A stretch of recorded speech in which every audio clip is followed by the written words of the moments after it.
سيقول السفهاء من الناس ما ولاهم عن قبلتهم التي كانوا عليها قل لله المشرق والمغرب يهدي من يشاء إلى صراط مستقيم. ناپوهان به رومرو وای پر دوی څه شوي دي چې په ناڅاپي توګه له هغې قبلې نه واوښتل چې مخکې د هغې لوري ته لمونځ کوو. ای پیغمبره دوی ته ووایه ختیځ او لویدیځ ټول د الله دي، د الله چې هر چاته خوښه شي سمه لاره ورښیي. وكذلك جعلناكم أمة وسطا لتكونوا شهداء على الناس ويكون الرسول عليكم شهيدا وما جعلنا القبلة التي كنت عليها إلا لنعلم من يتبع الرسول ممن ينقلب على عقبيه وإن كانت لكبيرة إلا على الذين هدى الله وما كان الله ليضيع إيمانكم إن الله بالناس لرؤوف رحيم. او په همدې ډول مونږ تاسې یو امت وسط ګرځولي یاست تر څو تاسې په نړیوالو شاهدان او پیغمبر پر تاسې شاهد اوسي. پخوا چې تاسې کوم لوري ته مخ اړو هغه مو صرف د دې ښوونې لپاره قبله ټاکلې وه چې څوک د پیغمبر صلی الله علیه وسلم پیروي کوي او څوک په شا اوړي. دا کار خو ډیر سخت مګر د هغو کسانو لپاره هیڅ سخت ثابت نشو چې د الله له لارښوونې نه یې ګټه اخیستې وه. الله بس تاسې دا ایمان هیڅ کله ضایع نه کړي. باور ولرئ چې هغه پر خلکو ډیر زیات مهربان او رحمت کوونکی دی. قد نرى تقلب وجهك في السماء فلنولينك قبلة ترضاها فول وجهك شطر المسجد الحرام وحيث ما كنتم فولوا وجوهكم شطره وإن الذين أوتوا الكتاب ليعلمون أنه الحق من ربهم وما الله بغافل عما يعملون. د آسمان لوري تستا بیا بیا مخ او ختل مونږ وینو. دا د مونږ ته د هغې قبلې لوري ته ګرځو چې ستا خوښیږي. د مسجد حرام لوري ته مخ وګرځوه. اوس چې تاسې هر چیرته اوسئ نو همغه لوري ته مخ واړوئ لمونځ وکړئ. کوم خلکو ته چې کتاب ورکړی شوی دی ښه پوهیږي چې د قبلې بدلیدو دا امر د هغو د رب لخوا او حق دی. خو له دې سره سره چې دوی څه کوي الله ورڅخه ناخبره نه دی. ولئن أتيت الذين أوتوا الكتاب بكل آية ما تبعوا قبلتك وما أنت بتابع قبلتهم وما بعضهم بتابع قبلة بعض ولئن اتبعت أهواءهم من بعد ما جاءك من العلم إنك إذا لمن الظالمين. کته د اهل کتابو ته هر نښانه راوړي نشي کېدای چې دوی ستاسو قبلې پیروي وکړي او نه ته دا کولای شي چې د هغو د قبلې پیروي وکړي او د هغو هیڅ یوه ډله د بلې ډلې د قبلې پیروي ته هم تیاره نه ده. او کته له هغه علم نه وروسته چې درته راغلی دی د هغو غوښتنو پسې لاړ شي نو ارومرو به په ظالمانو کې وشمېرل شي. الذين آتيناهم الكتاب يعرفونه كما يعرفون أبناءهم وإن فريقا منهم ليكتمون الحق وهم يعلمون. کوم خلکو ته چې مون کتاب ورکړای دی هغوی دا ځای چې قبله ټاکل شوې ده داسې پیژني لکه څنګه چې خپل اولاده پیژني، خو له هغو نه یوه ډله د پوهې او ادراک سره سره حق پټوي. الحق من ربك فلا تكونن من الممترين. دا په غوڅه توګه یوه حقه خبره ده ستا د رب له لوري، نو ته د هغه په باب هیڅکله شکمن کېږه مه. ولكل وجهة هو موليها فاستبقوا الخيرات أينما تكونوا يأت بكم الله جميعا إن الله على كل شيء قدير. د هر چا لپاره یو لوری دی چې هغه ته مخ اړوي، نو تاسې د ښېګڼو په لوري په ځغستا شئ. هر چیرته چې اوسئ الله به تاسې ټول ومومي، د هغه له قدرت نه هیڅ شی د باندې نه دی. ومن حيث خرجت فول وجهك شطر المسجد الحرام وإنه للحق من ربك وما الله بغافل عما تعملون. ته چې له هر ځای نه تېرېږې له همغه ځایه د لمانځه په وخت کې خپل مخ د مسجد حرام لوري ته واړوه، ځکه چې دا ستا د رب بیخي په حقه فیصله ده او الله ستاسې له عملونو نه بېخبره نه دی. ومن حيث خرجت فول وجهك شطر المسجد الحرام وحيث ما كنتم فولوا وجوهكم شطره لئلا يكون للناس عليكم حجة إلا الذين ظلموا منهم فلا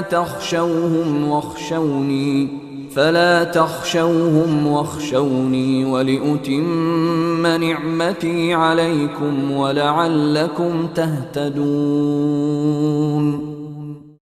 او له هر ځای چې تېرېږئ خپل مخ د مسجد حرام لوري ته وګرځوه، او هر چیرته چې تاسې یې د همغه لوري ته مخ واړوئ، لمونځ ادا کړئ تر څو ستاسې په خلاف خلکو ته دلیل په لاس ور نشي. هو د ظالمانو ژبه به په هیڅ حال کې ونه تړلی شي، خو له هغو نه مه ویرېږئ بلکې له ما نه وویرېږئ، او د دې لپاره چې زه پر تاسې خپل نعمتونه پوره کړم، او په دې هیله چې زما د دې امر په عملي کولو تاسې د همغسې خلاصون لاره ومومئ. كما أرسلنا فيكم رسولا منكم يتلو عليكم آياتنا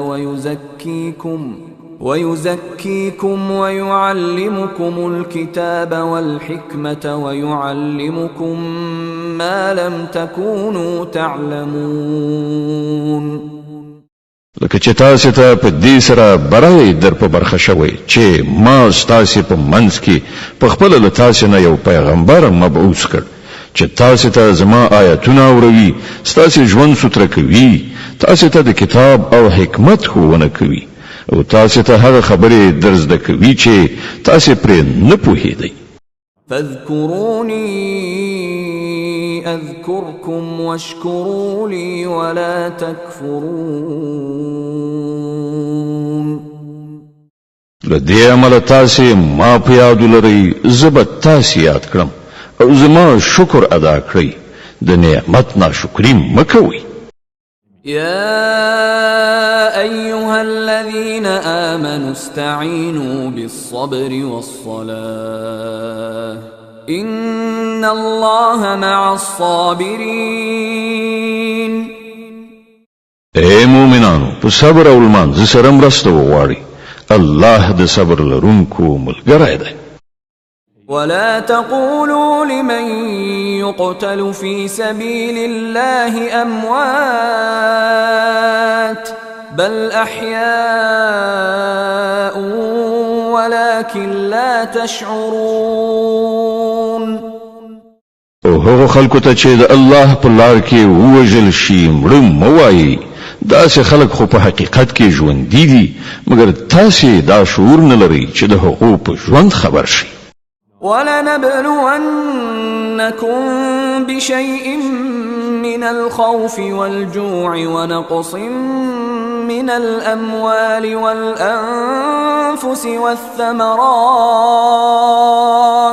وبشر الصابرين الذين إذا أصابتهم مصيبة قالوا إنا لله وإنا إليه راجعون أولئك عليهم صلوات من ربهم ورحمة وأولئك هم المهتدون. او مونږ به ارومرو په ویره خطر الوګه د سر او مال په تاوان او د عایداتو په خساره کې پاخته کولو پر تاسې ازمویښت کوو او زیری ورکړه صبر کوونکو ته هغه کسان چې کله ورته کوم مصیبت ورسیږي وایي مونږ د الله یو او د هغه لوري ته ورګرځېدونکي یو. دا همغه کسان دي چې د دوی د رب لخوا پر دوی مغفرت او نعمت دی او هدایت کړی شوي دي. إن الصفا والمروة من شعائر الله فمن حج البيت أو اعتمر فلا جناح عليه أن يطوف بهما ومن تطوع خيرا فإن الله شاكر عليم. په یقیني توګه صفا او مروه د الله له نښانو څخه دي. لدې عمله څوک چې د بیت الله حج یا عمره وکړي د هغه لپاره وبال نشته که د دې دوه غونډیو ترمنځ طواف وکړي او څوک چې په خوښه مینه څه نیک کار وکړي الله پرې خبر دی او د هغه قدر کوونکی دی. إن الذين يكتمون ما أنزلنا من البينات والهدى من بعد ما بيناه للناس في الكتاب أولئك يلعنهم الله ويلعنهم اللاعنون. کوم خلق چې زمون نازل شوی روخانه لارښودنې او هدایات پټوي په داسې حال کې چې مونږ هغه د ټول انسانانو د لارښودنې لپاره په خپل کتاب کې بیان کړی دي باور ولري چې الله هم ور باندې لعنت وایي او ټول لعنت ویونکي هم ور باندې لعنت وایي.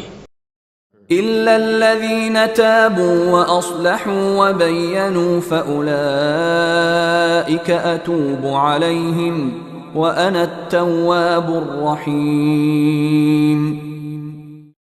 البته څوک چې دا کار پریږدي خپل کړو سم کړي او چې پټ کړي د هغو په بیانولو پیل کړي هغه ته به زه بخښنه وکړم او زه لوی بخښونکی او رحم کوونکی. إن الذين كفروا وماتوا وهم كفار أولئك عليهم لعنة الله والملائكة والناس أجمعين خالدين فيها لا يخفف عنهم العذاب ولا هم ينظرون. کوم کسانو چې د کفر چلند غوړه کړ او همدا د کفر حالت کې مړ شول په هغه باندې د الله پرختو او ټول انسانانو لعنت ده. په همدې لعنتی حالت کې به د تل لپاره اوسېږي نه به د هغو په عذاب کې اسانتیا راشي او نه به بیا ورته کوم بل مهلت ورکړی شي. وإلهكم إله واحد لا إله إلا هو الرحمن الرحيم. ستاسو خدای همدا یو خدای دی له هغه رحمان او رحیم نه پرته بل کوم خدای نشته. إن في خلق السماوات والأرض واختلاف الليل والنهار والفلك التي تجري في البحر بما ينفع الناس وما أنزل الله من السماء من ماء فأحيا به الأرض بعد موتها وبث فيها من كل دابة وتصريف الرياح والسحاب المسخر بين السماء والأرض لآيات لقوم يعقلون.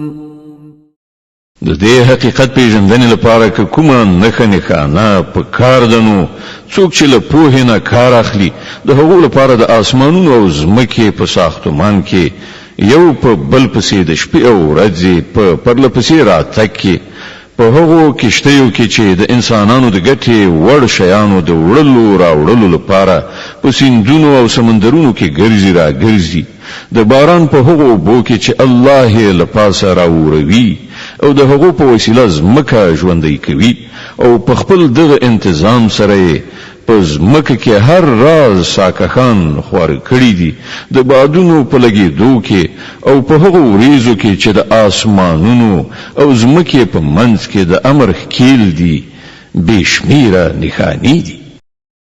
ومن الناس من يتخذ من دون الله أندادا يحبونهم كحب الله والذين آمنوا أشد حبا لله ولو يرى الذين ظلموا إذ يرون العذاب أن القوة لله جميعا وأن الله شديد العذاب.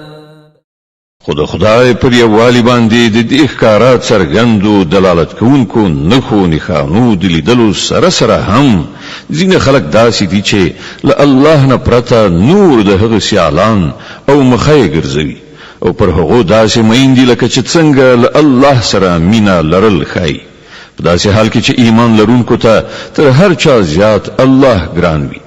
هغه ادراک او احساس چې د ظالمانو ته د عذاب د لیدو په وخت کې پیدا کیدونکی دی که همدا نن دوی لیدلی وای نو باور به راغلی وای چې ټول قوت او ټول واکمنۍ یوازې الله لره دي او په دې به هم باور شوی وای چې الله سره ډیر سخت عذاب شته.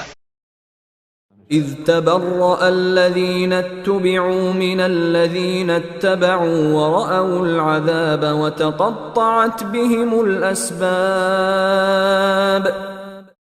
کله چې هغه سزا ورکړي په هغه وخت کې به حالت داسې وي چې هماغه لیډران او رهبران چې په دنیا کې پیروي کېدله له خپلو پیروانو څخه به بیزاري څرګنده کړي خو په عذاب باخته شي او د هغو د ټولو سببونو او وسایلو لړۍ به پرې کړه شي.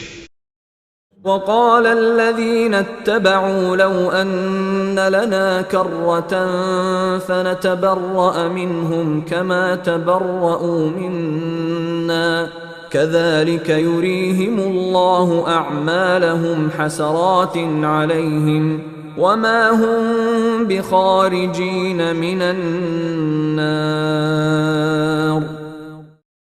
او هغه خلک چې په دنیا کې د هغو پیروي کوله او به وایي چې کاش کې یو ځل بیرته دنیا ته زمونږ تګ شوی وای نو څنګه چې نن دوی له مونږه بیزاري څرګندوي نو مونږ به هم له دوی نه بیزاري ښکاره کړې وای.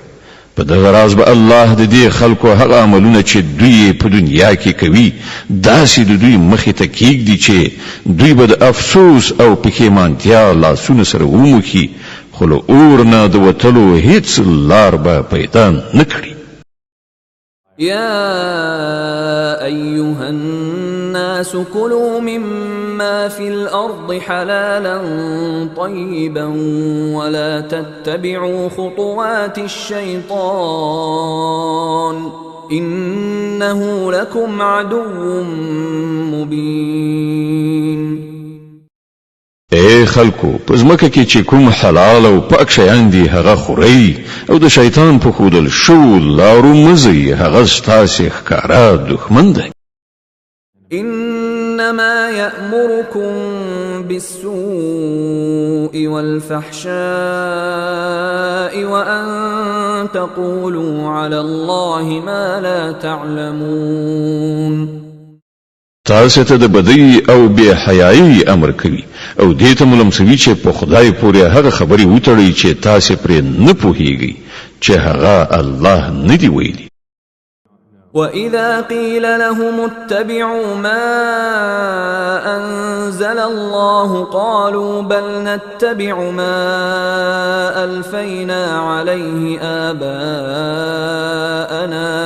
أَوَلَوْ كَانَ آبَاؤُهُمْ لَا يَعْقِلُونَ شَيْئًا وَلَا يَهْتَدُونَ. غوته چې کله ویل کیږي چې د الله د اوامرو پیروي وکړي نو په جواب کې وایي چې مونږ به د همغه مسلک پیروي کوو چې مونږ پر هغه باندې خپل پلرونه نیکونه میندلي دي.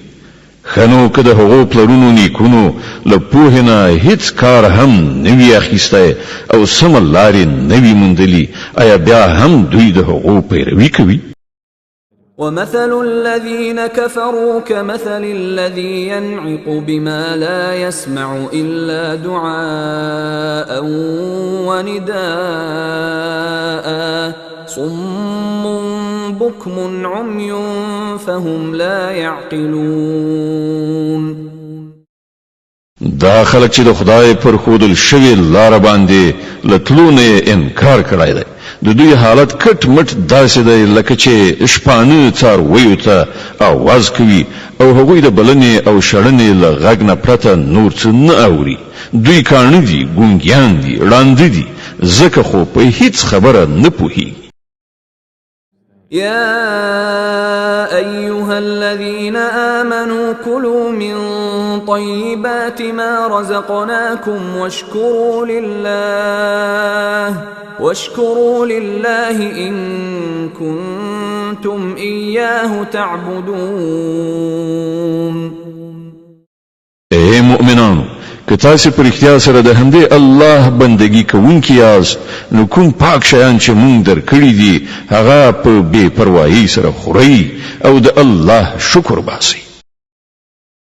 إنما حرم عليكم الميتة والدم ولحم الخنزير وما أهل به لغير الله فمن اضطر غير باغ ولا عاد فلا إثم عليه إن الله غفور رحيم. د الله له لوري که پر تاسو څه بندیز لګول شوی دی نو هغه دا دی چې د خپل مړ شوي یعنی مردار غوښه د وینې او د خوږ د غوښې له خوړلو نه ډډه وکړئ او داسې کوم شی مخورئ چې پر هغه باندې له الله نه پرته د بل چا نوم اخیستل شوی وي. هو که څوک د اړتیا په حالت کې وي او له دغو شیانو نه څه شی بیل دی چې د قانون ماتولو اراده ولري یا له حده تیری وکړي وخوري نو پر هغه باندې څه وبال نشته. الله بخونکی او رحم کوونکی دی. إن الذين يكتمون ما أنزل الله من الكتاب ويشترون به ثمنا قليلا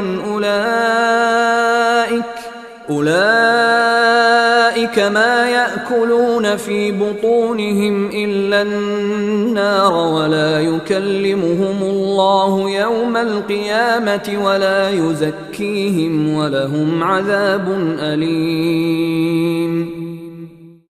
حقد دا څوک چې هغه حکمونه پټوي چې الله په خپل کتاب کې نازل کړي دي او په لګوندې دنیوي ګټو یې له لاسه ورکوي هغوی په اصل کې خپل ګېډې له اوره ډکوي.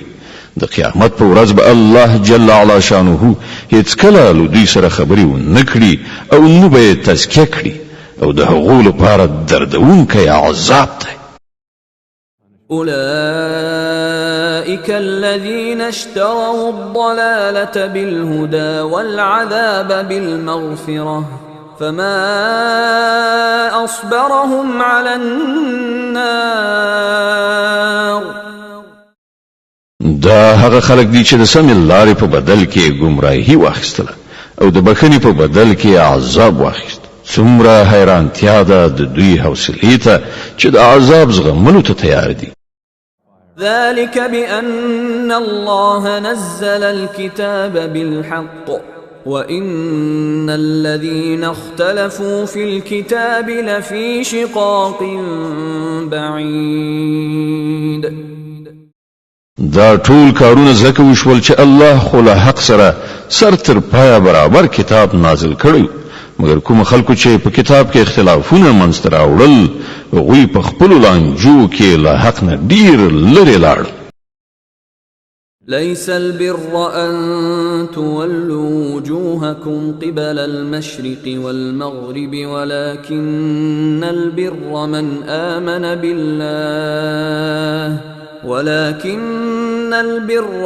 آمن بالله واليوم الآخر والملائكة والكتاب والنبيين وآتى المال على حبه ذوي القربى واليتامى والمساكين وابن السبيل والسائلين وفي الرقاب وأقام الصلاة وآتى الزكاة والموفون بعهدهم إذا عاهدوا والصابرين في البأساء والضراء وحين البأس أولئك الذين صدقوا وأولئك هم المتقون. نیکی یوازې دا نه ده چې تاسې خپل مخونه ختیځ لوري ته واړوئ یا لویدیځ لوري ته، بلکې نیکی دا ده چې انسان الله او د قیامت ورځ او په رښتیا او د الله نازل کړای شوي کتابونه او د هغه پیغمبران د زړونو کومې ومني او د الله په مینه کې خپل ګران مالونه په خپلو خپلوانو، یتیمانو، مسکینانو، پردیسیانو، درویزګرو او د غلامانو په ازادۍ مصرف کړي، المنځ قایم کړي، زکات ورکړي، او نیکان هغه کسان دي چې کله وعده وکړي ترسره یې کړي، او د تنګسي او غمونو په وخت کې او د حق او د باطل په جګړه کې صبر وکړي. همدا ریښتینی او همدا پرهیزګار خلک دي. يا أيها الذين آمنوا كتب عليكم القصاص في القتلى الحر بالحر والعبد بالعبد والأنثى بالأنثى فمن عفي له من أخيه شيء فاتباع بالمعروف وأداء إليه بإحسان ذلك تخفيف من ربكم ورحمة فمن اعتدى بعد ذلك فله عذاب أليم. ای مؤمنانو، ستاسو لپاره د قتل په دعوا کې د قصاص حکم لیکل شوی دی. آزاد د آزاد په مقابل کې وژل شي او غلام د غلام په بدل کې او ښځه د ښځې په بدل کې. هو کله کوم قاتل سره د هغه دینی ورور یو څه نرمي کولو ته تیار وي نو په ښه وجه د وژنې د بدل په باب اقدام وشي، او پر قاتل باندې لازمه ده چې په صداقت سره خونه ورکړي. دا ستاسو د رب له خوا سانتیا او رحمت ده. کله دین وروسته څوک تجاوز وکړي د هغه لپاره دردونکی عذاب ده. ولكم في القصاص حياة يا أولي الألباب لعلكم تتقون. وخياران ستاسو لپاره په قصاص کې ژوند ده، په کار ده چې له دې قانون نه سر و نه غړوي. كتب عليكم إذا حضر أحدكم الموت إن ترك خيرا الوصية للوالدين والأقربين بالمعروف حقا على المتقين. پر تاسو باندې فرض کړی شوی ده چې کله له تاسو نه د کوم یو د مرګ وخت را نږدې شي او هغه له ځانه وروسته مال پرېږدي، نو مور پلار او خپلوانو ته دې په مناسبه توګه وصیت وکړي. دا حق دی پر پرهیزګارانو. فمن بدله بعدما سمعه فإنما إثمه على الذين يبدلونه إن الله سميع عليم. نو چا چې وصیت واورید او بیا هغه بدل کړ نو د هغه وبال به د بدلونکو په غاړه وي. الله د هر څه اوریدونکی او په هر څه پوهیدونکی دی. فمن خاف من موص جنفا أو إثما فأصلح بينهم فلا إثم عليه إن الله غفور رحيم. البته کله چا سره دا اندېښنه وي چې وصیت کوونکی په ناپوهۍ یا په قصدي توګه حق تلفي کړې ده او هغه د دې موضوع د اړوندو کسانو په منځ کې روغه وکړي نو پر هغه باندې هیڅ وبال نشته. الله بخونکی او رحم کوونکی دی. يا أيها الذين آمنوا كتب عليكم الصيام كما كتب على الذين من قبلكم لعلكم تتقون. اے مؤمنان پر تاسو روزه فرض کړئ شوي لکه چې له تاسو نه د مخکې پیغمبرانو په پیروانو فرض کړئ شوي وي. لدینه دا هیله ده چې تاسو کې د پرهیزګارۍ صفت پیدا شي. أياما معدودات فمن كان منكم مريضا أو على سفر فعدة من أيام أخر وعلى الذين يطيقونه فدية طعام مسكين فمن تطوع خيرا فهو خير له وأن تصوموا خير لكم إن كنتم تعلمون. د څو ټاکلو ورځو روژې دي کله تاسو نه څوک ناروغ وي یا پردیس وي نو په نورو ورځو کې د همغومره شمېر پوره کړي او کوم خلک چې د روژې نیولو وس نه لري لکه د لوی عمر او دوامداره مرض خاوندان او وی نه نیسي نو هغه د فدیه ورکړي. د یوې روژې فدیه یو مسکین ته خواړه ورکول دي او څوک چې په خپله مینه څه زیاته نیکي وکړي نو دا د همغه لپاره غوره ده. خو که تاسې پوهیږئ نو ستاسې لپاره ښه هم دا ده چې روژه ونیسئ. شهر رمضان الذي أنزل فيه القرآن هدى للناس وبينات من الهدى والفرقان فمن شهد منكم الشهر فليصم ومن كان مريضا أو على سفر فعدة من أيام أخر يريد الله بكم اليسر ولا يريد بكم العسر ولتكملوا العدة ولتكبروا الله على ما هداكم ولعلكم تشكرون. رمضان هغه میاشت چې په هغې کې قرآن نازل کړی شو چې د انسانانو لپاره له سره تر پایه هدایت ده او داسې څرګندې لارښودنې پکې دي چې د سمې لارې ښوونکي او د حق او باطل یو له بله په ډاګه بیلونکي دي. له دې کبله څوک چې له دې وروسته دا میاشت ومومي پر هغه لازمه ده چې دا ټوله میاشت روژه ونیسي او که څوک ناروغ یا مسافر وي نو هغه دې په نورو ورځو کې د روژو شمېر پوره کړي. الله پر تاسو آسانتیا راوستل غواړي سختی راوستل نه غواړي. له دې امله تاسو ته دا طریقه ښودل کیږي ترڅو تاسو د روژو شمېر پوره کړئ شي او په کوم هدایت چې الله تاسو سرلوړي کړی یې په هغه سره د الله لویي وستایي او شکر کوونکي اوسئ. وإذا سألك عبادي عني فإني قريب أجيب دعوة الداع إذا دعان فليستجيبوا لي وليؤمنوا بي لعلهم يرشدون.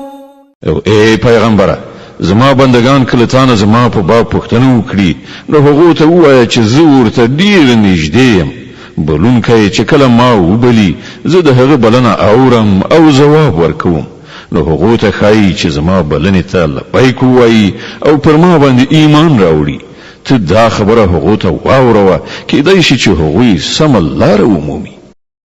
أحل لكم ليلة الصيام الرفث إلى نسائكم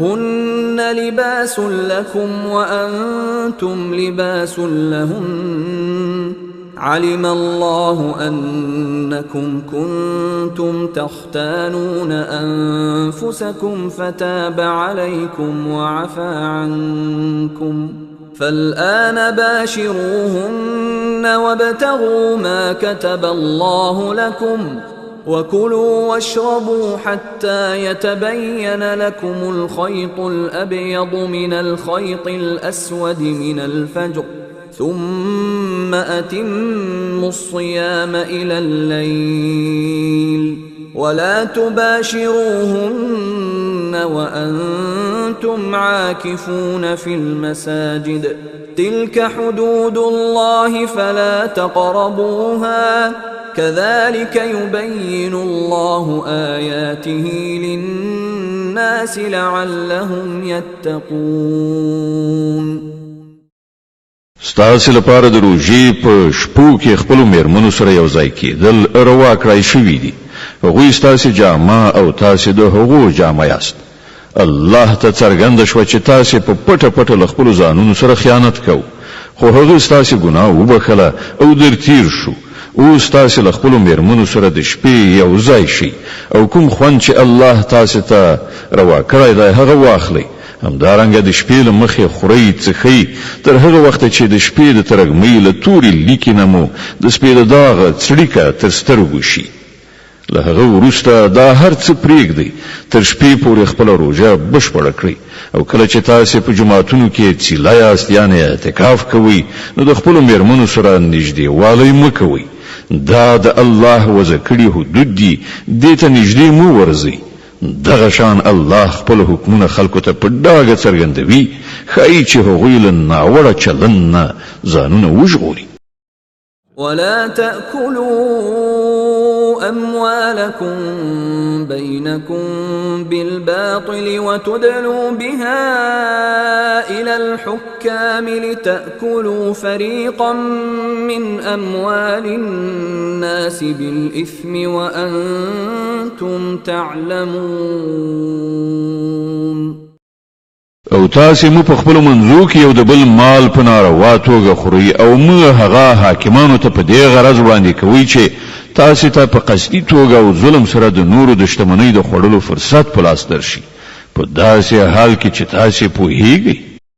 يسألونك عن الأهلة قل هي مواقيت للناس والحج وليس البر بأن تأتوا البيوت من ظهورها ولكن البر من اتقى وأتوا البيوت من أبوابها واتقوا الله لعلكم تفلحون.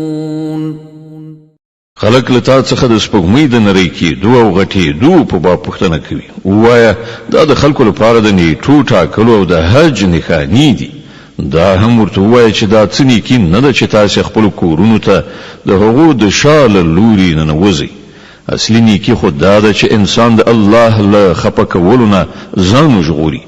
نو تاسو خپلو کورونو ته د دروازو له لارې ورشئ، له الله نه ویریدونکي اوسئ، ښایي چې بریالیتوب در په برخه شي. وقاتلوا في سبيل الله الذين يقاتلونكم ولا تعتدوا إن الله لا يحب المعتدين. او تاسو د الله په لار کې له هغو کسانو سره وجنګیږئ چې له تاسو سره جنګیږي، خو تیری مه کوئ چې الله تیری کوونکي نه خوښوي. وقتلوهم حيث ثقفتموهم وأخرجوهم من حيث أخرجوكم والفتنة أشد من القتل ولا تقاتلوهم عند المسجد الحرام حتى يقاتلوكم فيه فإن قاتلوكم فاقتلوهم كذلك جزاء الكافرين فإن انتهوا فإن الله غفور رحيم. له هغو سره وجنګيږي هر چیرته چې وسره مخامخ شي هغوی وباسي لکومه ځای چې هغو تاسې ایستلي ځکه که وژل هر څومره بد عمل دی خو فتنه له هغه نه هم ډیره بده ده او مسجد حرام ته نږدې چې تر څو پورې هغوی له تاسې سره نوي جنګېدلي تاسې هم ورسره مه جنګېږئ خو تر څو پورې چې هغو هلته له جنګېدو نه لاس نه وي اخیستی نو تاسې هم بې له کومې اندېښنې هغوی ووژنئ چې د داسې کافرانو هم دا سزا ده. بیا که هغوی منع شول نو وپوهیږئ چې الله بخونکی او رحم کوونکی دی. وقاتلوهم حتى لا تكون فتنة ويكون الدين لله فإن انتهوا فلا عدوان إلا على الظالمين. تاسو له هغو سره جنګیږئ تر دې پورې چې فتنه پاتې نشي او دین د الله لپاره شي. بیا که هغوی لاس په سر شول نو وپوهیږئ چې له ظالمانو پرته د بل چا په ضد لاس غځول روان نه دي. الشهر الحرام بالشهر الحرام والحرمات قصاص فمن اعتدى عليكم فاعتدوا عليه بمثل ما اعتدى عليكم واتقوا الله واعلموا أن الله مع المتقين. د حرام میاشتې بدله همغه حرام میاشت ده او د ټولو حرمتونو مراعات به یو شان برابر وي. نو که څوک پر تاسې تیری وکړي تاسې هم په همغه ډول پر هغه تیری وکړئ. البته له الله نه په ویره کې اوسئ او په دې وپوهیږئ چې الله د همغو خلکو ملګری دی چې د هغه د حدودو له ماتولو نه ډډه کوي. وأنفقوا في سبيل الله ولا تلقوا بأيديكم إلى التهلكة وأحسنوا إن الله يحب المحسنين. د الله په لار کې مال ولګوي او په خپل لاسونو خپل ځانونه په هلاکت کې مه غورځوئ. د ښېګڼې لار غوره کړئ چې الله ښېګڼه کوونکي خوښوي. وأتموا الحج والعمرة لله فإن أحصرتم فما استيسر من الهدي ولا تحلقوا رؤوسكم حتى يبلغ الهدي محله فمن كان منكم مريضا أو به أذى من رأسه ففدية من صيام أو صدقة أو نسك فإذا أمنتم فمن تمتع بالعمرة إلى الحج فما استيسر من الهدي فمن لم يجد فصيام 3 أيام في الحج و7 إذا رجعتم تلك 10 كاملة ذلك لمن لم يكن أهله حاضر المسجد الحرام واتقوا الله واعلموا أن الله شديد العقاب. د الله د رضا لپاره چې کله د حج او عمرې نیت وکړئ نو هغه تر سره کړئ او که چیرته ایثار شي نو چې هر څه قرباني مو د الله څخه پوره وي د الله حضور ته وړاندې کړئ او خپل سرونه مخرئ تر هغه پورې چې قرباني خپل ځای ته نه وي رسیدلی. خو که څوک ناروغ وي یا په سر کې څه تکلیف وي او له دې عمله خپل سر وخري نو هغه ته دا پکار ده چې د فدیې په توګه روژې ونیسي یا خیرات وباسي یا قرباني ورکړي. بیا که تاسو ته امنیت په برخه شو او تاسو د حج له ورځو مخکې مکې ته ورسېدئ نو چا چې له تاسو څخه د حج د ورځو له راتلو نه مخکې له عمرې نه ګټه واخیستله هغه د خپل وس په اندازه قرباني وکړي او که قرباني ونه میندله نو 3 روژې د حج په دوران کې او روژې د کور ته لستنېدو وروسته په دغه شان د 10 روژې پوره کړي. دا آسانتیا د هغو چا لپاره ده چې کور کهول مسجد حرام ته نږدې نه وي. د الله د دې حکمونو له تخلف نه ځان وژغورئ او په دې ښه وپوهیږئ چې الله ډیر سخت سزا ورکوونکی دی. الحج أشهر معلومات فمن فرض فيهن الحج فلا رفث ولا فسوق ولا جدال في الحج وما تفعلوا من خير يعلمه الله وتزودوا فإن خير الزاد التقوى واتقون يا أولي الألباب. د حج میاشتې ټولو ته څرګندې دي. څوک چې په دې ټاکلو میاشتو کې د حج نیت وکړي هغه باید په دې خبر اوسي چې د حج په دوران کې له هغه څخه څه شهواني عمل، څه ناوړه فعل، څه جنگ جګړه صادره نشي. او تاسو چې څه نیک عمل کوئ الله پرې پوهیږي. د حج د سفر لپاره د لارې توښه در سره واخلئ او تر هر څه ښه د لارې توښه پرهیزګاري ده. نو ای هوښیارانو زما له نافرمانۍ نه ډډه وکړئ. ليس عليكم جناح أن تبتغوا فضلا من ربكم فإذا أفضتم من عرفات فاذكروا الله عند المشعر الحرام واذكروه كما هداكم وإن كنتم من قبله لمن الضالين. او کله حج کولو سره سره تاسو د خپل رب د فضل په لټه کې هم شي نو څه باک نه لري. بیا چې کله له عرفات نه زینو په مشعر الحرام یعنی مزدلفه کې ایثار شي الله یاد کړئ او په هغه شان یاد کړئ چې تاسو ته لارښودنه کړې ده که نه خو له دې نه مخکې تاسو ګمراه وئ. ثم أفيضوا من حيث أفاض الناس واستغفروا الله إن الله غفور رحيم. بیا لکم ځایونه چې نور ټول خلک را ګرځي له همغه ځایه تاسو هم را وګرځئ او له الله نه بخښنه وغواړئ. په یقیني توګه هغه بخښونکی او رحم کوونکی دی. فإذا قضيتم مناسككم فاذكروا الله كذكركم آباءكم أو أشد ذكرا فمن الناس من يقول ربنا آتنا في الدنيا وما له في الآخرة من خلاق. بیا کله چې مو د خپل حج رکنونه ادا کړل نو څنګه چې مو په خوا خپل پلرونه نیکونه یادول همغسې اوس الله یاد کړئ بلکې له هغه نه هم زیات. خو په الله یادونکو خلکو کې هم ډېر توپیر شته.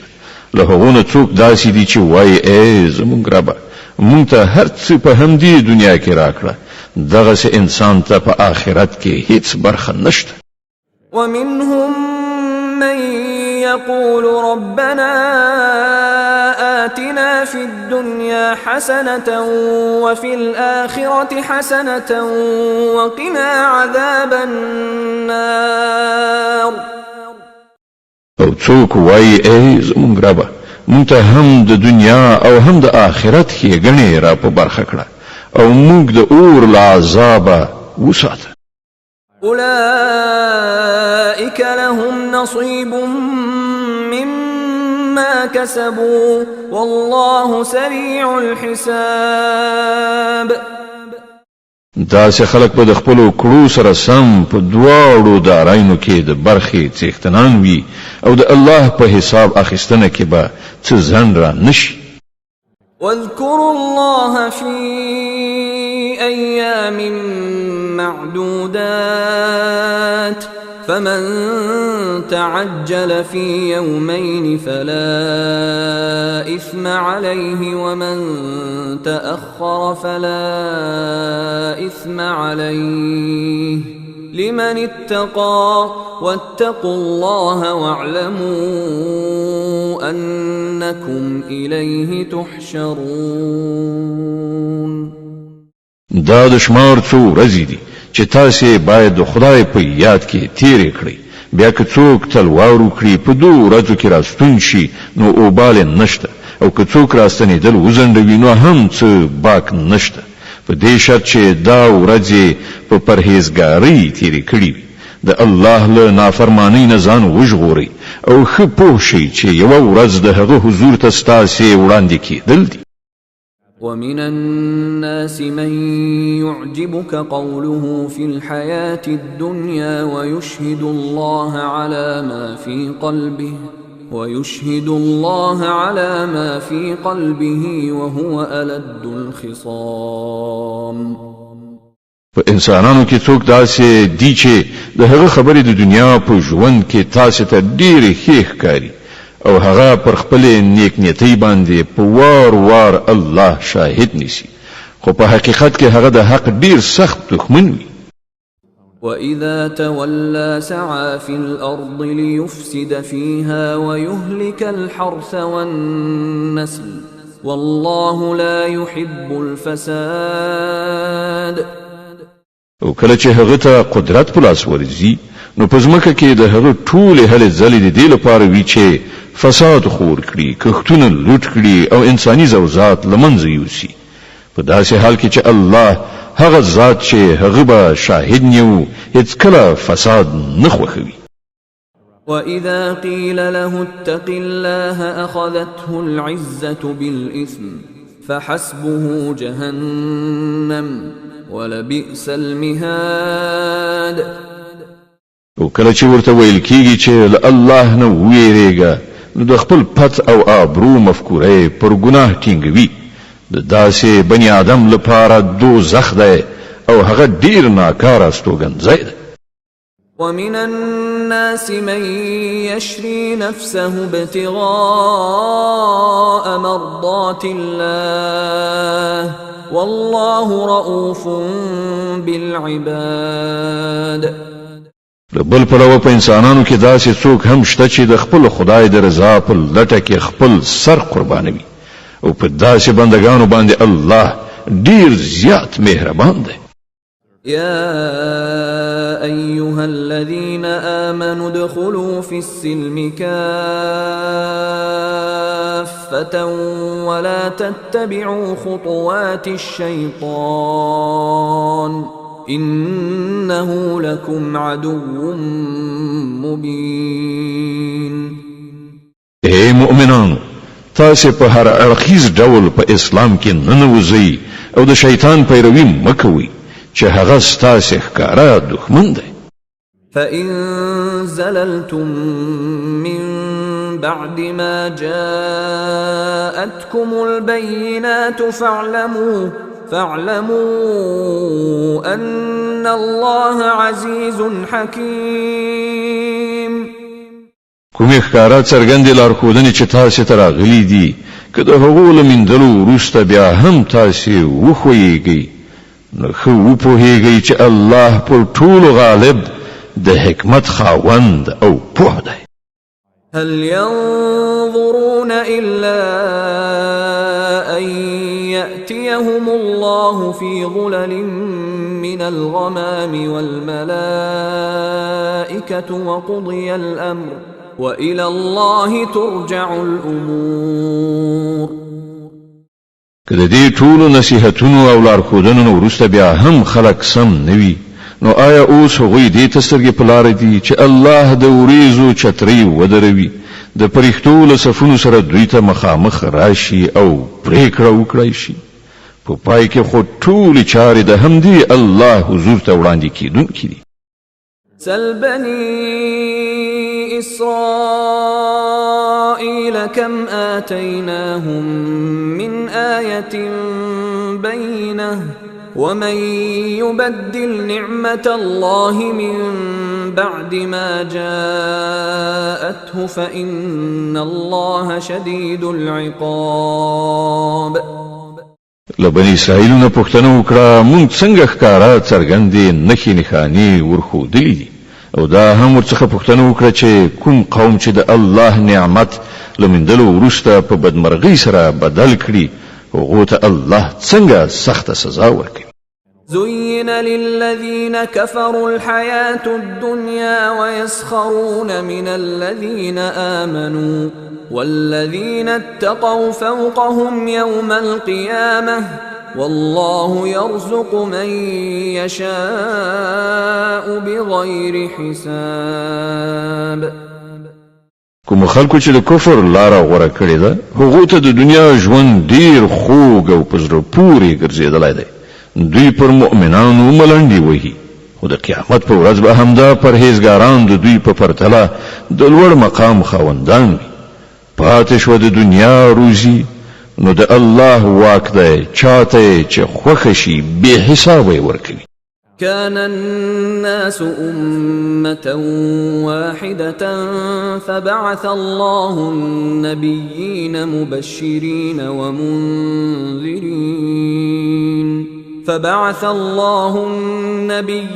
مبشرين ومنذرين وأنزل معهم الكتاب بالحق ليحكم بين الناس فيما اختلفوا فيه وما اختلف فيه إلا الذين أوتوه من بعد ما جاءتهم البينات بغيا بينهم فهدى الله الذين آمنوا لما اختلفوا فيه من الحق بإذنه والله يهدي من يشاء إلى صراط مستقيم.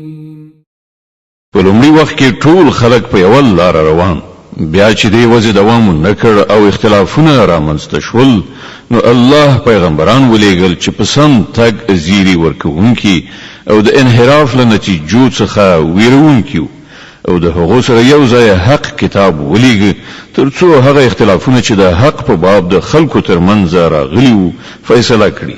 او د دې اختلافونو په کېدو دلیل دا نو چې په ابتدا کې خلکو ته د حق ښودنه نه وشوي، نه اختلاف هغو کسانو را پیدا کړ چې د حق په برخه کې معلومات ورکړ شوی.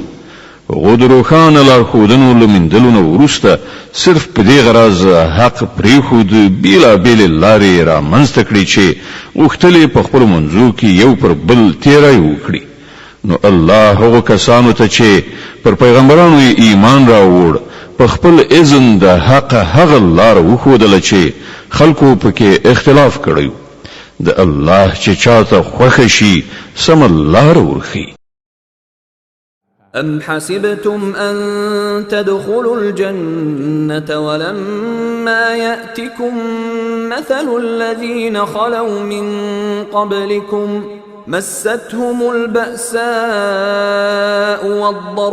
والضراء وزلزلوا حتى يقول الرسول والذين آمنوا معه متى نصر الله ألا إن نصر الله قريب. تاسو دا انګیرلې چې هم داسې به جنت ته ننوځي په داسې حال کې چې لا تر اوسه پر تاسو هغه هر څه ندي تیر شوي چې له تاسو نه پر مخکنیو مؤمنانو راغلي دي. په هغو ستونزې راغلې کړاوونه ورته ورسېدل ولړزولي شول ان تر دې چې د وخت رسول او د هغه مؤمنانو ملګرو فریادونه وکړل چې د الله مرسته به کله راشي. په هغه وخت کې هغو ته ډاډینه ورکړای شوه چې هو د الله مرسته نږدې ده. يسألونك ماذا ينفقون قل ما أنفقتم من خير فللوالدين والأقربين واليتامى والمساكين وابن السبيل وما تفعلوا من خير فإن الله به عليم. خلق پوښتنه کوي مونږ څه مصرف کړو؟ جواب ورکړه چې کوم مال چې تاسو لګوي پر خپل مور او پلار، خپلوانو، یتیمانو، مسکینانو او پردیسیانو باندې ولګوي او تاسو چې هر ښېګڼه کوي الله پرې خبري. كتب عليكم القتال وهو كره لكم وعسى أن تكرهوا شيئا وهو خير لكم وعسى أن تحبوا شيئا وهو شر لكم والله يعلم وأنتم لا تعلمون. تاسو ته د جنگ امر شوی دی او هغه تاسو ته ناکاره دی کیدای شي چې یو شی تاسو ته ناکاره وي او همغه تاسو لپاره ډیر غوره وي او کیدای شي چې تاسو یو شی خوښوي او همغه تاسو لپاره بد وي. الله پوهیږي تاسو نه پوهیږي. يسألونك عن الشهر الحرام قتال فيه قل قتال فيه كبير وصد عن سبيل الله وكفر به والمسجد الحرام وإخراج أهله منه أكبر عند الله والفتنة أكبر من القتل ولا يزالون يقاتلونكم حتى يردوكم عن دينكم إن استطاعوا ومن يرتدد منكم عن دينه فيمت وهو كافر فأولئك حبطت أعمالهم في الدنيا والآخرة وأولئك أصحاب النار هم فيها خالدون. خلق پوښتنه کوي په حرام میاشت کې جنگیدل څنګه دي؟ وایا په دې کې جنگ کول ډیر بد دي خو د خدای له لارې نه د خلکو منع کول پر الله باندې کافر کېدل د مسجد حرام لار د خدای پالونکو پر مخ تړل او د حرم اوسیدونکو له هغه ځای ایستل د خدای په وړاندې لدینه هم ډیر زیات بد کار دی او فتنه له وینو تویولو نه سخته ګناه ده. وی بل تاسو سره تل په جنگ اختوي ان تر دې چې کې وسه ورسیږي نو تاسو بل دې دین نه واړوي او په دې خو پوښي چې تاسو نه چې هر څوک له دې دین نه واوړي او د کفر په حالت کې ومري د هغه عملونه په دنیا او آخرت دواړو کې به بيزا او ضایع شي. دا چې خلک ټول دوزخیان دي او تل به په دوزخ کې اوسېږي. إن الذين آمنوا والذين هاجروا وجاهدوا في سبيل الله أولئك يرجون رحمة الله والله غفور رحيم. د دې پر خلاف کوم خلکو چې ایمان راوړی دی او چا چې د خدای په لار کې خپل کور وطن پریخي او جهاد کړی دی هغوی حق لري چې د خدای د رحمت هیله مند وي او الله د هغو د خطاو بخونکی او پر هغو د خپل رحمت پیرزو کوونکی دی. يسألونك عن الخمر والميسر قل فيهما إثم كبير ومنافع للناس وإثمهما أكبر من نفعهما ويسألونك ماذا ينفقون قل العفو كذلك يبين الله لكم الآيات لعلكم تتفكرون. پوښتنه کوي د شراب او جواری یعنی قمار څه حکم دی؟ وایا په دواړو کې لوی ګناه ده که څه هم د خلکو لپاره به څه ګټه هم پکې وي خو ګناه یې له ګټې نه ډیره زیاته ده. پوښتنه کوي موږ د خدای په لار کې څه مصرف کړو؟ وایا هغه څه چې ستاسو له اړتیا نه زیات وي. په دې ډول الله تاسو ته خپل احکام په څرګنده توګه بیانوي ښایي چې تاسو د دنیا او آخرت دواړو په باب فکر وکړئ. في الدنيا والآخرة ويسألونك عن اليتامى قل إصلاح لهم خير وإن تخالطوهم فإخوانكم والله يعلم المفسد من المصلح ولو شاء الله لأعنتكم إن الله عزيز حكيم. پوښتنه کوي له یتیمانو سره دې څه چار چلند وشي؟ وایا په کوم ډول چلند کې چې د هغو ښېګڼه وي د همغه غوره کول ډیر ښه دي او که تاسو خپل او د هغو خرڅ او لګښت او ژوند جواک سره ګډ او شریک کړئ څه باک نشته نو هغوی خو ستاسو ورونه دي د ورانکارو او روغچارو دواړو حال الله ته ښکاره دی که د الله خوښه شوی وای نو په دې کار کې به تاسو له ستونزو سره مخامخ کړي وای مګر هغه په واکمنۍ سربیره د حکمت څښتن هم دی ولا تنكحوا المشركات حتى يؤمنن ولأمة مؤمنة خير من مشركة ولو أعجبتكم ولا تنكحوا المشركين حتى يؤمنوا ولعبد مؤمن خير من مشرك ولو أعجبكم أولئك يدعون إلى النار والله يدعو إلى الجنة والمغفرة بإذنه ويبين آياته للناس لعلهم يتذكرون تاسو له مشرکو خزو سره هیڅ کله نکاح مکوئ تر څو چې ایمان نه وي راوړی یو مسلمان وینځل آزاد مشرک نه ډیره خده که څه هم چې ستاسو هغه ډیره خوښوي او مسلمانې خزي مشرکانو ته هیڅ کله په نکاح مو ورکوي تر څو چې هغه ایمان نه وي راوړی یو مسلمان غلام له آزاد مشرک نه ډیر خده که څه هم چې هغه ستاسو ډیر خوښوي دا کسان تاسو د اور خواته دعوت کوي او الله په خپل اذن سره تاسو ته د جنت او بخنی په لوري بلنه درکوي او هغه خلکو ته خپل حکمونه په څرګنده توګه بیانوي کیدای شي چې هغوی درس واخلي او نصيحت ومني ويسألونك عن المحيض قل هو أذى فاعتزلوا النساء في المحيض ولا تقربوهن حتى يطهرن فإذا تطهرن فأتوهن من حيث أمركم الله إن الله يحب التوابين ويحب المتطهرين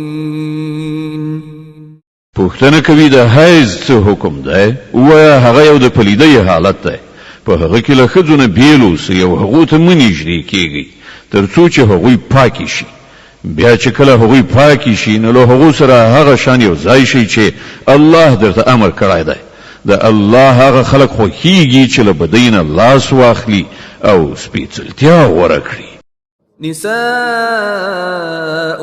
حرث لكم فأتوا حرثكم أنا شئتم وقدموا لأنفسكم واتقوا الله واعلموا أنكم ملاقوه وبشر المؤمنين ستاسو خزي ستاسو کښتونه دي ستاسو خپل خوخه ده څنګه مو چې زړه غواړي هغه شان په خپل کښت کې تصرف وکړي خو د خپل راتلونکي فکر ولرئ او د الله له خفقان نه ځان وژغورئ خو پوه شئ چې یوه ورځ به له هغه سره یو ځای کیږئ او ای پیغمبره څوک چې ستا لارښودنې ومني هغو ته د بري او نیکمرغۍ زیری ورکړه ولا تجعلوا الله عرضة لأيمانكم أن تبروا وتتقوا وتصلحوا بين الناس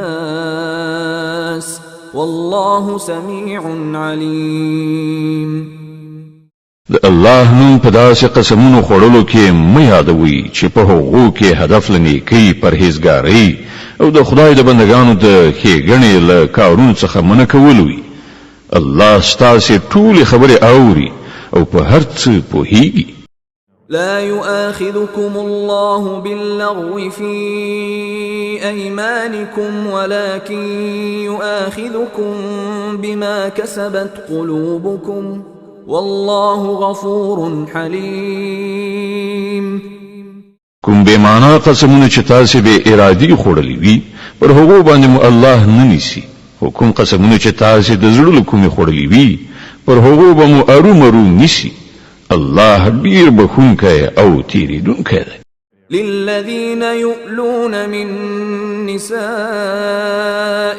تربص 4 أشهر فإن فاءوا فإن الله غفور رحيم.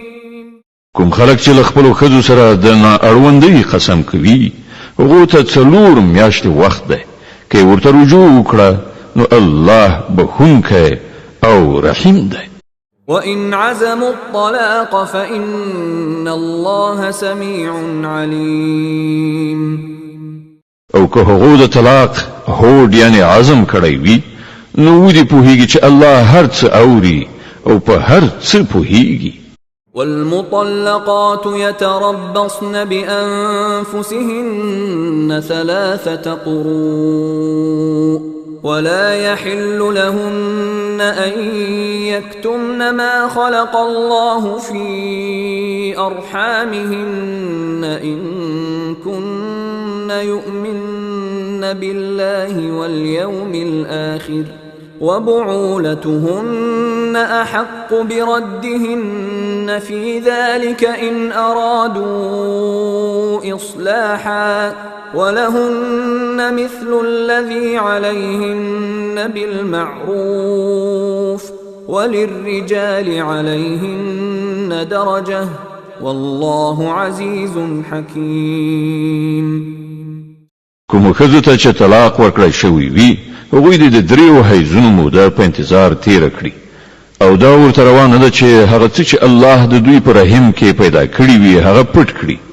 هغوی ته هیڅ کله نه ښایي چې داسې وکړي که په خدای او د آخرت په ورځ ایمان لري. که د هغو میړونو د خپلو اړیکو سمولو لپاره چمتو وي نو د همدې عدت په دوران کې په خپل نکاح کې د هغو د بیا راوستلو حق لري. د ښځو لپاره هم په معروفه توګه همغسې حقوق دي لکه څنګه چې د نارینه‌و پر هغو حقوق دي. البته نارینه پر هغو باندې یو درجه لري او پر ټولو باندې الله غالب مقتدر او د حکمت او پوهې څښتن دی. الطلاق مرتان فإمساك بمعروف أو تسريح بإحسان ولا يحل لكم أن تأخذوا مما آتيتموهن شيئا إلا أن يخافا ألا يقيما حدود الله فإن خفتم ألا يقيما حدود الله فلا جناح عليهما فيما افتدت به تلك حدود الله فلا تعتدوها ومن يتعد حدود الله فأولئك هم الظالمون. طلاق 2 ځله دی. بیا دې یا په سمه توګه ښځه وساتله شي او یا دې په ښه توګه رخصت کړای شي او په داسې شان رخصتول تاسې ته روان نه دي چې څه شی مو ورکړي وي له هغو نه یو څه بیرته ترې واخلي. البته دا مستثنا ده چې ښځه او میړه د الله په حدودو باندې په درېدو کې اندېښمن وي. په داسې صورت کې که تاسې ته دا ویره وي چې هغوی دواړه به د الله پر حدودو ټینګ پاتې نشي نو د هغو دواړو په منځ کې د دې خبرې باک نشته چې ښځه خپل میړه ته یو څه بدل ورکړي او ځان ورڅخه بیل کړي. دا د الله ټاکلي پولې دي له دې نه مه اوړئ او څوک چې د خدای د پولو نه واوړي همغوی ظالمان دي. فإن طلقها فلا تحل له من بعد حتى تنكح زوجا غيره فإن طلقها فلا جناح عليهما أن يتراجعا إن ظنا أن يقيما حدود الله وتلك حدود الله يبينها لقوم يعلمون. بیا کله 2 ځله طلاق ورکولو نه وروسته ښځې ته 3 ځل طلاق ورکړي نو هغه ښځه بیا د هغه لپاره روان نه ده مګر دا چې بل چا سره د هغې نکاح وشي او هغه طلاق کړي. کله هغه وروسته لومړي میړه او دې ښځې دواړو دا فکر وکړ چې پر الهي حدودو به ودرېږي نو که دوی یو بل ته رجوع وکړي څه باک نشته دا د الله ټاکلي حدود دي د هغو خلکو د لارموندنې لپاره یې څرګندوي چې د هغه د حدودو د ماتولو په عاقبت پوهیږي وَإِذَا طَلَّقْتُمُ النِّسَاءَ فَبَلَغْنَ أَجَلَهُنَّ فَأَمْسِكُوهُنَّ بِمَعْرُوفٍ أَوْ سَرِّحُوهُنَّ بِمَعْرُوفٍ وَلَا تُمْسِكُوهُنَّ ضِرَارًا لِتَعْتَدُوا وَمَنْ يَفْعَلْ ذَلِكَ فَقَدْ ظَلَمَ نَفْسَهُ ولا تتخذوا آيات الله هزوا واذكروا نعمة الله عليكم وما أنزل عليكم من الكتاب والحكمة يعظكم به واتقوا الله واعلموا أن الله بكل شيء عليم او کله چې تاسو خدو ته طلاق ورکړی او د هغو عدت په پوره کېدو شي نو یا په خطوګه وساتئ یا په خشان رخصت کړئ محض د ربړولو لپاره مې ساروي چې دا به تیرای زیاتای وي او څوک چې دا کار وکړي هغه به په حقیقت کې خپل پر خپل ځان ظلم وکړي د الله په آیاتونو ملنډې مو وهئ دا مه هېروئ چې الله په څو لوی نعمت تاسو سرلوړي کړي هغه تاسو ته نصیحت کوي چې کوم کتاب هغه پر تاسو نازل کړی دی د هغه درناوی وکړئ له الله نه ویریږئ او خو وپوهیږئ چې الله له هرې خبرې نه خبر دی وَإِذَا طَلَّقْتُمُ النِّسَاءَ فَبَلَغْنَ أَجَلَهُنَّ فَلَا تَعْضُلُوهُنَّ أَن يَنكِحْنَ أَزْوَاجَهُنَّ إذا تراضوا بينهم بالمعروف ذلك يوعظ به من كان منكم يؤمن بالله واليوم الآخر ذلكم أزكى لكم وأطهر والله يعلم وأنتم لا تعلمون کله چې تاسو خپل خځو ته طلاق ورکړ او هغه خپل عدت پوره کړ نو بیا په دې لاره کې خند م پیدا کوي چې هغوی د خپل پخوانیو میړونو سره نکاح وکړي که د دواړو خواو په دې موافقه راغله تاسو ته ښودنه کیږي چې هیڅ کله داسې حرکت م کوئ که پر الله او د آخرت په ورځ ایمان لرئ ستاسو لپاره مناسب او سپېڅلې لار هم دا ده چې له دې نه ځان وژغورئ الله پوهیږي او تاسو نه پوهیږئ والوالدات يرضعن أولادهن حولين كاملين لمن أراد أن يتم الرضاعة وعلى المولود له رزقهن وكسوتهن بالمعروف لا تكلف نفس إلا وسعها لا تضار والدة بولدها ولا مولود له بولده وعلى الوارث مثل ذلك فإن أرادا فصالا عن تراض منهما وتشاور فلا جناح عليهما وإن أردتم أن تسترضعوا أولادكم فلا جناح عليكم إذا سلمتم ما آتيتم بالمعروف واتقوا الله واعلموا أن الله بما تعملون بصير. نماینده د خپل بچانو ته پوره 2 کاله تای ورکړي په دې صورت کې به د ماشوم پلار په ښه توګه هغو ته خوراک او جامې ورکوي خو داسې نه وي چې د چا په اوږه د هغه له وس نه پورته پیټی کېښودل شي نه د مور ته له دې امله آزار ورسول شي چې ماشوم د هغې دی او نه د پلار له دې امله وکړول شي چې ماشوم د هغه دی د تی ورکوونکي چې څنګه د ماشوم په پلار دا حق دی همداراز د هغه پر وارث هم دی او که دواړه خواوې په خپل منځي موافقه او مشوره لتی بیلولو غواړي د دې خبرې څه باک نشته او که ستاسو په نظر کې دا وی چې کومه بل ښځه دې ستاسو ماشوم ته تای ورکړي نو په دې کې هم څه وبال نشته خو په دې شرط چې تی ورکوونکي سره مو په کومه وجوه فیصله کړې وي هغه په ښه توګه ادا کړئ له الله نه وویریږئ او پوهیږئ چې تاسو چې هر څه کوي الله هغه ویني. والذين يتوفون منكم ويذرون أزواجا يتربصن بأنفسهن 4 أشهر و10 فإذا بلغن أجلهن فلا جناح عليكم فيما فعلن في أنفسهن بالمعروف والله بما تعملون خبير.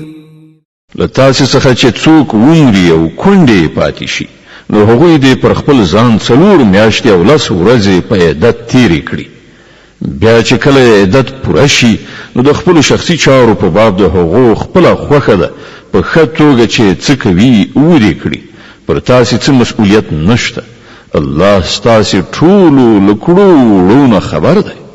ولا جناح عليكم فيما عرضتم به من خطبة النساء أو أكننتم في أنفسكم علم الله أنكم ستذكرونهن ولكن لا تواعدوهن سرا إلا أن تقولوا قولا معروفا ولا تعزموا عقدة النكاح حتى يبلغ الكتاب أجله واعلموا أن الله يعلم ما في أنفسكم فاحذروه واعلموا أن الله غفور حليم.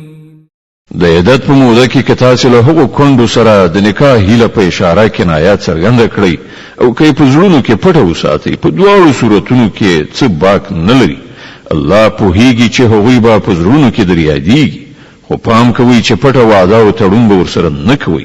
که کومه خبر کول وي نو په روا ډول دی وي او د نکاح تړلو پریکړه تر هغه وخت مکوئ چې تر څو پورې عدت تیر شوی نه وي. خو وپوهیږئ چې الله ان ستاسې د زړونو پر رازونو پوهیږي نو له هغه نه وویریږئ او په دې هم وپوهیږئ چې الله زغمونکی دی له وړو خبرو تیریږي. لا جناح عليكم إن طلقتم النساء ما لم تمسوهن أو تفرضوا لهن فريضة ومتعوهن على الموسع قدره وعلى المقتر قدره متاعا بالمعروف حقا على المحسنين. پر تاسې هیڅ ګناه نشته که خپلو ښځو ته مخکې له هغه طلاق ورکړئ چې لاس مو نه وي ور وړی او مهر مو نه وي ټاکلی. په دې صورت کې هغو ته څه ناڅه ورکول ضروري دي. وسوال دې د خپلې وسې او بېوزلي دې د خپلې وسې په اندازه په ښه توګه څه ورکړي. دا پر نیکانو حق دی.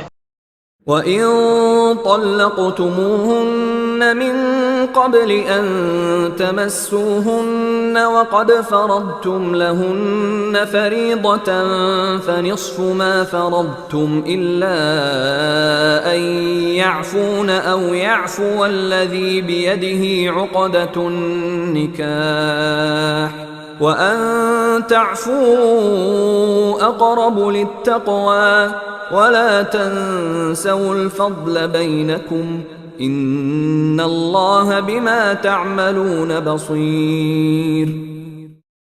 او که تاسې له لاس ورولو مخکې طلاق ورکړی وي خو مهر مو ټاکلی وي نو په دې صورت کې به نیمایي مهر ورکول وي. دا بېله خبره ده چې ښځه نرمه وضع وکړي او مهر وانخلي یا هغه څوک چې د نکاح د عقد واکمن دی له نرمۍ نه کار واخلي او پوره مهر ورکړي. او تاسې یعنی نارینه که ښه وضع وکړئ نو دا له تقوا سره ډیره ښایي. په خپل منځي چارو کې مروت مه هېروئ. الله ستاسې عملونه ویني. حافظوا على الصلوات والصلاة الوسطى وقوموا لله قانتين. د خپل منځونو ساتنه وکړئ په تیره بیا د منځني یعنی مازدیګر د لمانځه د الله په وړاندې داسې ودرېږئ لکه چې فرمان منونکی غلام درېږي. فإن خفتم فرجالا أو ركبانا فإذا أمنتم فاذكروا الله كما علمكم ما لم تكونوا تعلمون.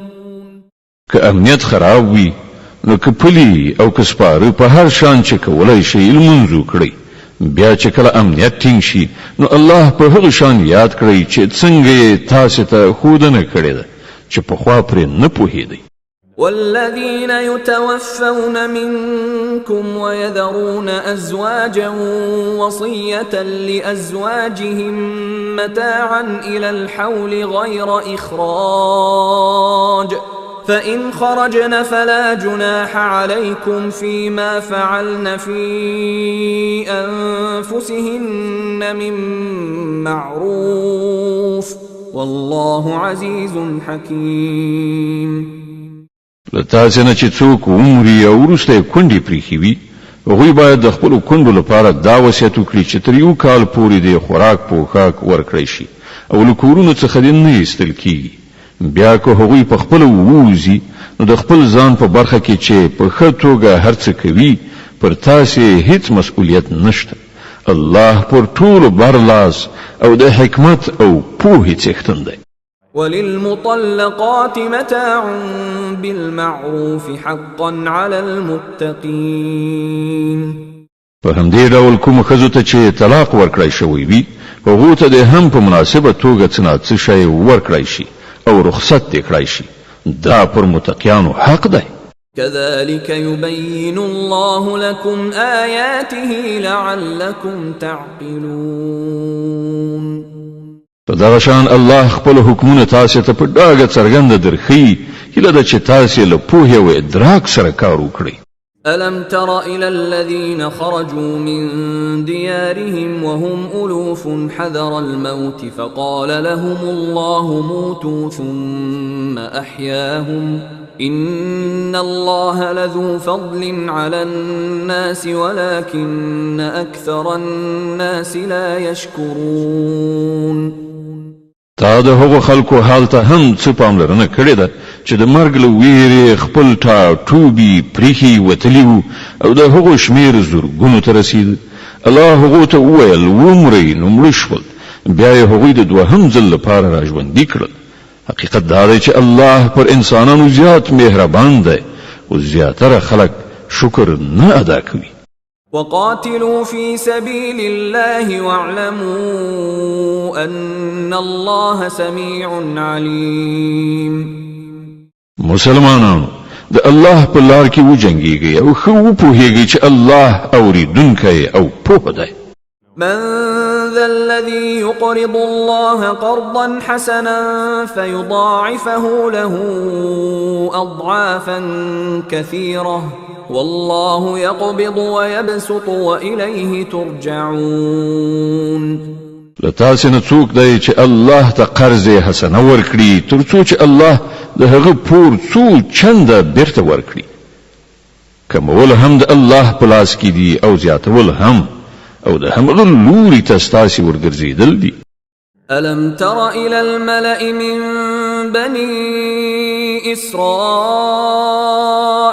من بعد موسى إذ قالوا لنبي لهم ابعث لنا ملكا نقاتل في سبيل الله قال هل عسيتم إن كتب عليكم القتال ألا تقاتلوا قالوا وما لنا ألا نقاتل في سبيل الله وقد أخرجنا من ديارنا وأبنائنا فلما كتب عليهم القتال تولوا إلا قليلا منهم والله عليم بالظالمين. تا پر هغه موضوع څخه غور کړی دی چې له موسی نه وروسته د بني اسرائیل مشرانو ته پیښه شوې وه. هغوی خپل پیغمبر ته وویل زمونږ لپاره یو باچا وټاکه ترڅو چې موږ د الله په لار کې جنگ وکړو. پیغمبر پوښتنه وکړه بیا خو به داسې نه وي چې تاسو ته د جنګېدو امر وشي او تاسو ونه جنګېږئ؟ هغو ځواب ورکړ نه خیر، دا څنګه کېدای شي چې موږ د خدای په لار کې ونه جنګېږو په داسې حال کې چې موږ له خپلو کورونو څخه ایستل شوي یو او زموږ اهل و عیال له موږ څخه بیل کړی شوی دی. خو کله چې هغو ته د جنګېدو امر وشو نو له یو لږ شمیر نه پرته نور ټول په شا لاړل او الله د هغو هر یو تیری کوونکی پیژني.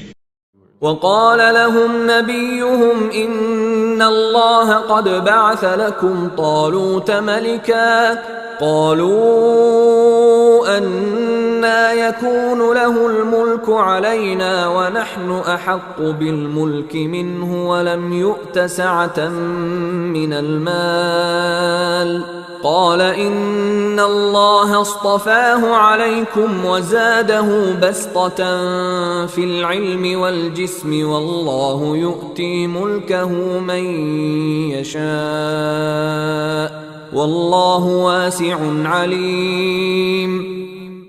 د هغو پیغمبر هغو ته وویل چې الله تعالی ستاسو پادشاه ټاکلی دی. د دې خبرې په اورېدو هغوی وویل هغه څنګه پر مونږ باندې د پادشاه کېدو استحقاق وموند؟ د هغه په پرتله مونږ د پادشاهۍ زیات وړ یو او هغه ته په مال کې پراخوالی نه دی ورکړی شوی. پیغمبر ځواب ورکړ الله پر تاسو همغه غوره کړی دی او هغه ته روحي او جسمي دواړه ډوله پراخ اهلیت وربخلی دی او الله واکمن دی چې اته چې خوښه شي خپل ملک ورکوي. خدای سره ډیره پراخي ده او هر څه باندې عالم دی. وقال لهم نبيهم إن آية ملكه أن يأتيكم التابوت فيه سكينة من ربكم وبقية مما ترك آل موسى وآل هارون تحمله الملائكة إن في ذلك لآية لكم إن كنتم مؤمنين. دې سربیره د هغو پیغمبر هغو ته دا هم وښودله چې د خدای له لوري د باچا په توګه د هغه د ټاکل کېدو نښانه دا ده چې د هغه په زمانه کې به هغه صندوق تاسو ته بیا راشي چې په هغه کې ستاسو د رب له لوري ستاسو لپاره د ډاډګیرنې وسایل چې په هغه کې د موسی د کورنۍ او د هارون د کورنۍ موروثي مقدسات دي او هغه چې پرختي راوړي. که تاسو مؤمنان یې نو دا ستاسو لپاره ډیره ستره نښانه ده. فلما فصل طالوت بالجنود قال إن الله مبتليكم بنهر فمن شرب منه فليس مني ومن لم يطعمه فإنه مني إلا من اغترف غرفة بيده فشربوا منه إلا قليلا منهم فلما جاوزه هو والذين آمنوا معه قالوا لا طاقة لنا اليوم بجالوت وجنوده قال الذين يظنون أنهم ملاقو الله كم من فئة قليلة غلبت فئة كثيرة بإذن الله والله مع الصابرين. بیا چې کله طالوت لښکر سره وخوځېد نو وی ویل پر یو سین باندې د الله له لوري پر تاسو ازمویښت کېدونکی دی. څوک چې د هغه اوبو څښي هغه زما ملګری نه دی. زما ملګری یوازې هغه څوک دی چې پر هغو خپله تنده ماته نه کړي. هو که څوک یوه نیمه لپه وڅښي نو ودې څښي خو پرته له یو واړه ټولګي نه نور ټول له هغه سیند نه خړوبه شول. بیا چې کله طالوت او ورسره ملګري مسلمانان له سیند نه پورې وتل وړاندې لاړل نو هغو طالوت ته وویل چې نن په مونږ کې د جالوت او د هغه له لښکرو سره د مقابلې وس نشته. خو د چا چې په دې باور و چې یوه ورځ له خدای سره یو ځای کېدونکي دي هغو وویل ډېر ځله داسې شوي دي چې یو وړوکی ټولګی د الله په امر پر یوې لویې ډلې برلاس شوی دی. الله د صبر کوونکو ملګری دی. ولما فلما برزوا لجالوت وجنوده قالوا ربنا أفرغ علينا صبرا وثبت أقدامنا وانصرنا على القوم الكافرين. او کله چې هغوی د جالوت او د هغه د لښکرو مقابلې ته ووتل نو یې دعا وکړه، ای زمونږ ربه مونږ ته صبر راکړه، زمونږ قدمونه ټینګ کړه او پر دې کافره ډله مونږ برلاسي کړه. فهزموهم بإذن الله وقتل داود جالوت وآتاه الله الملك والحكمة وعلمه مما يشاء ولولا دفع الله الناس بعضهم ببعض لفسدت الأرض ولكن الله ذو فضل على العالمين. په پای کې د الله په امر هغو کافران وزغلول او داود جالوت وواژه او الله هغه ته سلطنت او حکمت ور په برخه کړ او هغه څه ورزده کړل چې د الله خوښه وه. که دغه شان الله د یوې ډلې مخنیوی په بلې ډلې نه کولای نو د ځمکې نظام به ګډوډ شوی وای. خو پر نړیوالو د الله لوی فضل دی چې هغه په دغه ډول د فساد د مخنیوي لارې چارې برابروي. تلك آيات الله نتلوها عليك بالحق وإنك لمن المرسلين.